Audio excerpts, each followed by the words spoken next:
Hi, I'm Lena. I am a senior at Anderson High School, a part of the STEM practicum program. I will be attending Barnard's College of Columbia University in New York in the fall, majoring in biology, going down the pre-law track. And my name is Alexandra, and I'm a senior in high school right now, and during the fall I will be attending Texas A&M for a neuroscience major.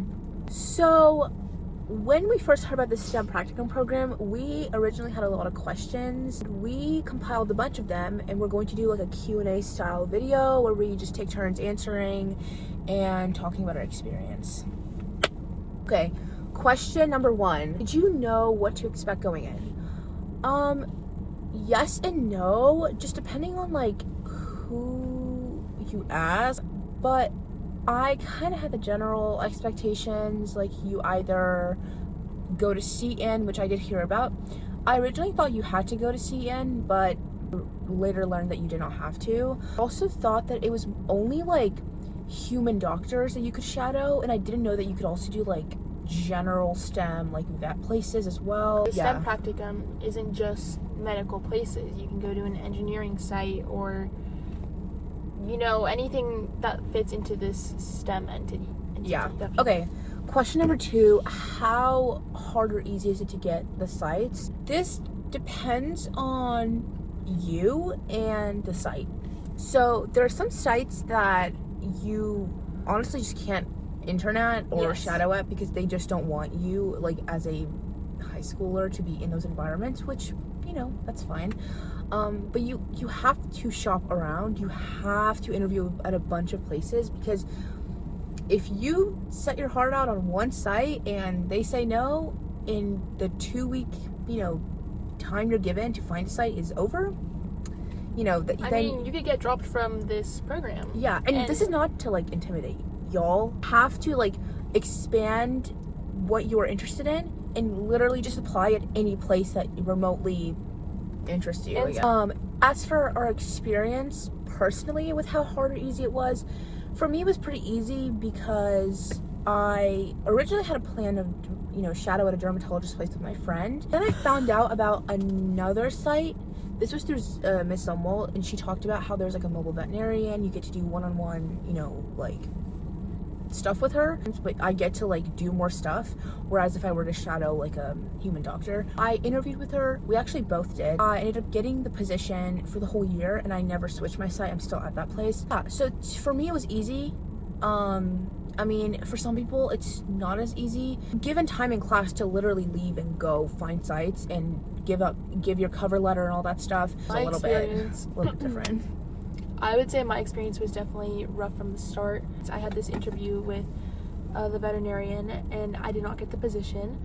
So I had already gone to several sites, given them my resume, but the sites that I had looked at were outside of the Anderson area, and they weren't accustomed to seeing high school students. I got lucky, and the veterinarian was able to connect me with a vet hospital in the Anderson area, and that's where I began my practicum site. Before we get into question number 3, I want to piggyback off what she said.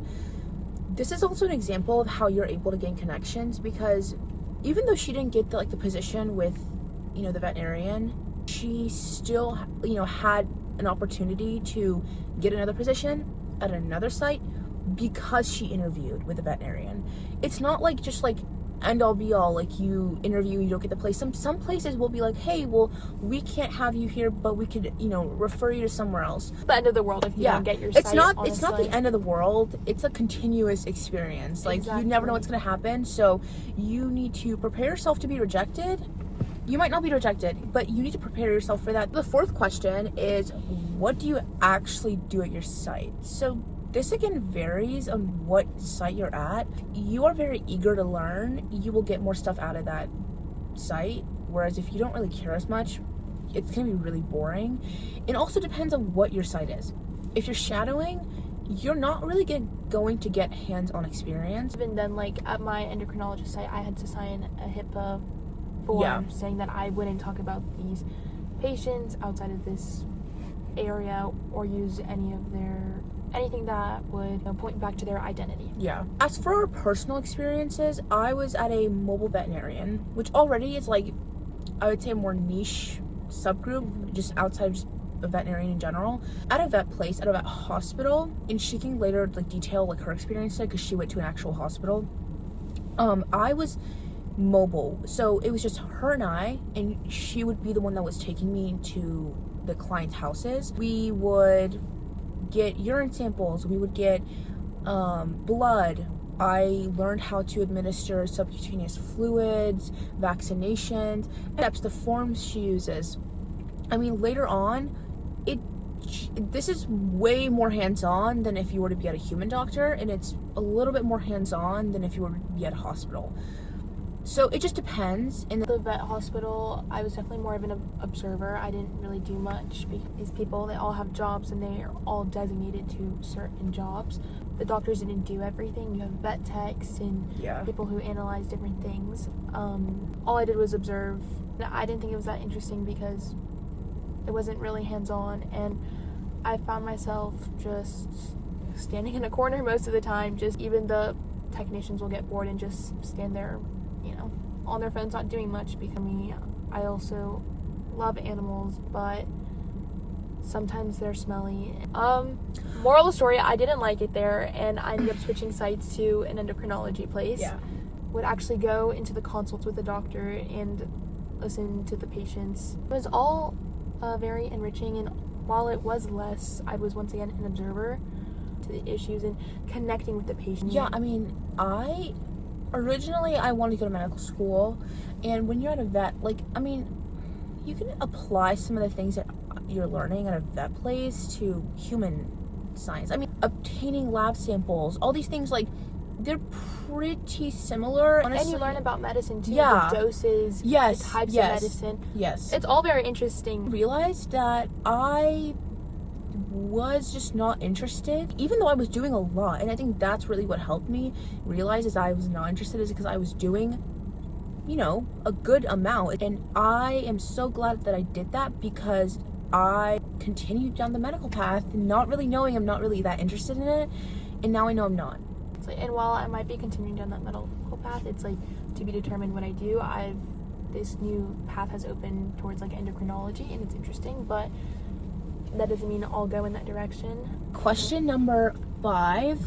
Another big one is, do you get paid? You can. So before, it used to be not allowed. You can't get paid at all. Now it's you can.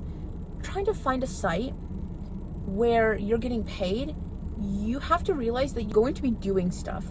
In order for you to get paid, you have to bring forth a service or labor. You need to be able to do things. And if you're going to a medical site, you're going to learn, not to actually work. So annoying to hear, you cannot shadow and then also get paid. I mean, there's always extenuating circumstances, but that's not really the norm.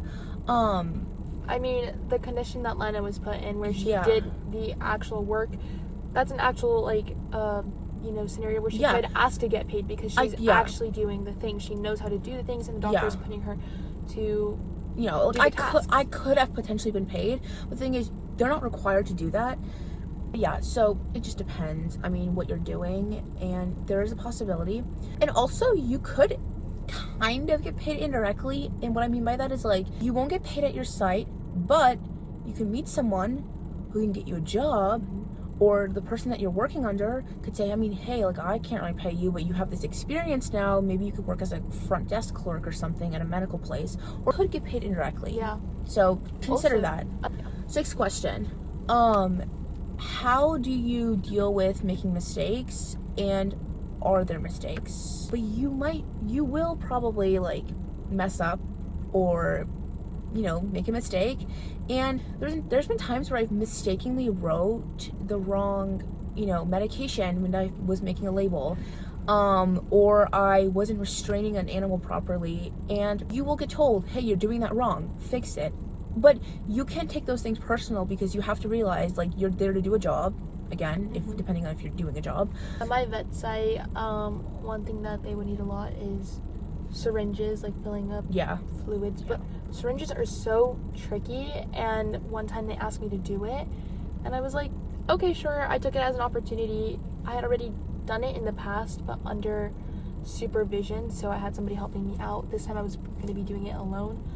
I messed up a lot of the fluid, ended up getting out of the syringe, and basically I've done that too. the medication that the dog needed was not able to be given to them, and that was probably money lost because these medications can be expensive, right?